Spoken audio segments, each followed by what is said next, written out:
अस्सलाम वालेकुम, मैं हूँ आरज़ू अंसारी। उम्मीद करती हूँ आप सभी खैरियत से होंगे। अल्लाह आप लोगों को ऐसे ही खुश रखे। मक्का मुकर्रमा वो पाक जगह है जहाँ हर मुसलमान का दिल सजदा करता है, जहाँ हर साल लाखों लोग हज करने जाते हैं। लेकिन एक दिन ऐसा आया जब इस सबसे मुकद्दस जगह पर खून बहाया गया, काबा पर हमला हुआ, अल्लाह के घर को बंदूकों से घेर लिया गया। उस दिन क्या हुआ था? कौन थे वो लोग जिन्होंने हरम शरीफ को कब्जे में कर लिया था, और कैसे 2 हफ्तों तक मक्का बना रहा जंग का मैदान? इन सारे सवालों के जवाब आज की इस नए वीडियो में मैं आप लोगों को देने वाली हूँ, इसलिए वीडियो स्किप मत करिएगा, चैनल को सब्सक्राइब कर लीजिएगा और साथ में प्यारा सा कमेंट भी जरूर कीजिएगा। तो चलिए वीडियो शुरू करते हैं। तो 1970 के दशक में सऊदी अरब तेजी से बदल रहा था, तेल की आमदनी बढ़ रही थी, पश्चिमी संस्कृति का असर फैल रहा था और बहुत से कट्टरपंथी लोग ये मानने लगे कि सरकार इस्लाम से भटक रही है। इन्हीं में से एक था जुहैमान अल उतैबी, और वो सऊदी नेशनल गार्ड में सिपाही रह चुका था। धार्मिक रूप से बहुत कठोर और विरोधी विचारों वाला व्यक्ति वो माना जाता था। वो मानता था कि सऊदी हुकूमत अमेरिका के इशारों पर चल रही है और इस्लाम को कमजोर कर रही है। जुहैमान ने आसपास कुछ नौजवानों को इकट्ठा किया। वो हर जगह भाषण देता और कहता कि इमाम मेहंदी आने वाले हैं और हमें बुराई के खिलाफ जिहाद करना है। उसका साला मोहम्मद अल कहतानी कुरान और हदीस में लिखी कुछ किताबों को, कुछ बातों को तोड़ मोड़ कर खुद को इमाम मेहंदी घोषित कर रहा था। लोगों को यकीन दिलाया कि ये वही इंसान है जिसका जिक्र नबी करीम सल्लल्लाहु अलैहि वसल्लम ने आखिरी जमाने के लिए किया था। धीरे धीरे जुहैमान के सैनिकों की संख्या बढ़ती गई। सऊदी अरब, यमन, मिस्र और कुछ अन्य अरब देशों से लोग उससे जुड़ते गए। उन्होंने हरम शरीफ पर कब्जा करने की योजना बनाई, क्योंकि उनका मानना ये था कि यहीं से इमाम मेहंदी का ऐलान होगा। 20 नवंबर 1979 सुबह की फजर की नमाज का वक्त था। हजारों लोग नमाज के लिए हरम शरीफ में मौजूद थे। जैसे ही इमाम साहब ने सलाम फेरा, अचानक गोली चलने की आवाज आई। सैकड़ों हथियार लिए लोग मस्जिद के अंदर दाखिल हो गए। उन्होंने दरवाजों को बंद कर लिया और मीनारों पर स्नाइपर तैनात कर दिए। लाउड स्पीकर से जुहैमान की आवाज गूंजी, मेहंदी आ चुके हैं, अल्लाह का हुक्म है कि हम इस्लाम को बचाएं। लोग घबरा गए, कई भागने की कोशिश में मारे गए और अफरा तफरी का माहौल बन गया।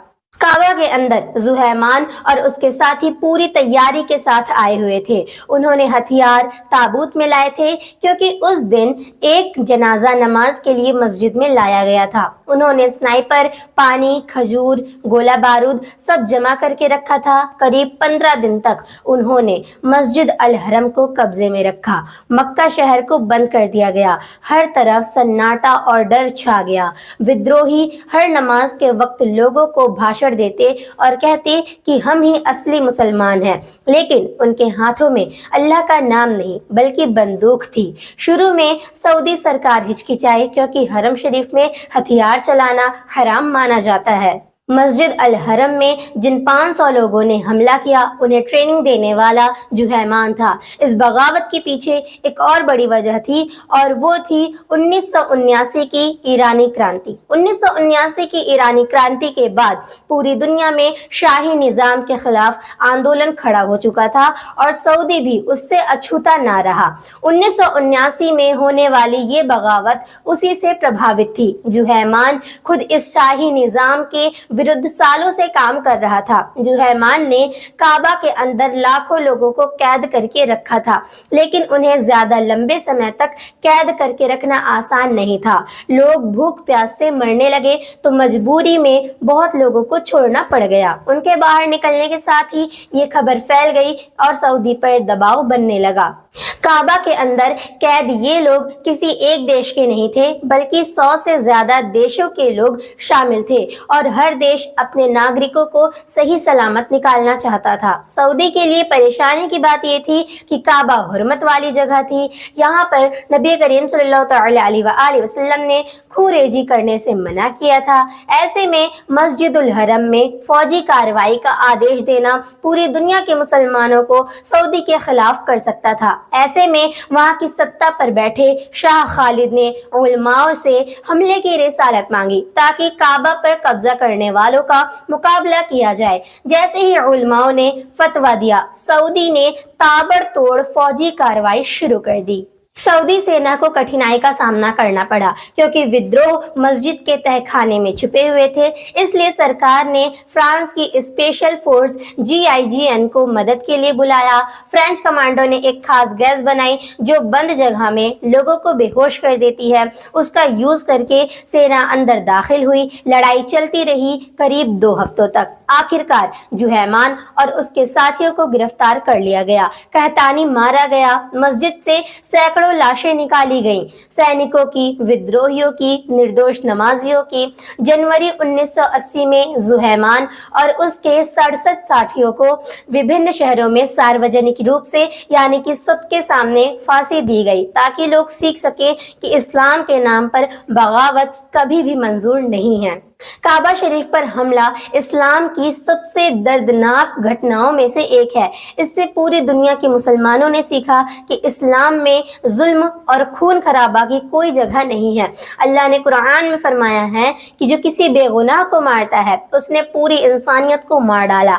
آج بھی ہم حرم شریف کو دیکھتے ہیں تو وہ ہمیں یاد دلاتے ہیں کہ اللہ کا گھر امن کا پرتیک ہے، نہ کہ جنگ کا۔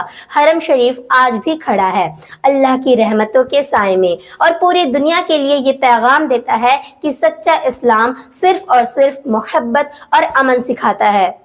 20 نومبر یعنی اسلامی تاریخ کا وہ دن جب کعبہ کو مسلمانوں کے خون سے لال کر دیا گیا۔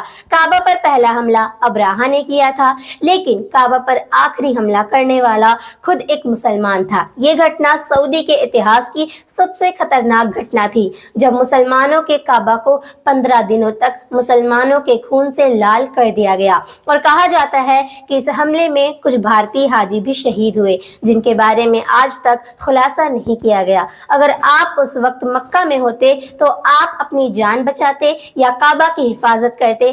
آپ لوگ اس کا آنسر کامنٹ میں ضرور دیے گا، اور ملتی ہوں اگلی ویڈیو میں۔ السلام علیکم۔